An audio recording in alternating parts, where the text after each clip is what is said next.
4 гады мяне трымалі як палітычнага закладніка рэжыму Лукашэнкі.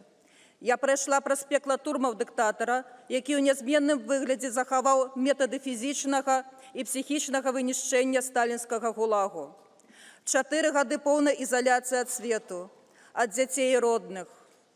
4 гады адзіночных камераў, перасыльных вагонаў, 270 дзён гэтак званых штрафных ізалятараў, месцаў ізаляцыі і катаванняў. Але я вытрымала і выйшла на свабоду. Я выйшла на свабоду, у тым ліку і дзякуючы вашай прынцыповай пазіцыі. Спадары дэпутаты Еўрапейскага парламенту. Я вельмі ўдзячная асабіста прэзідэнту пані Роберце Мецола за ўсе тыя захады, што былі зробленыя дзеля майго вызвалення. Я таксама хачу падзякаваць усім, хто змагаўся за маё вызваленне сярод прысутных. Але дагэтуль у Беларусі ў закладніках тэрарыстычнага рэжыму знаходзяцца тысячы іншых палітвязняў.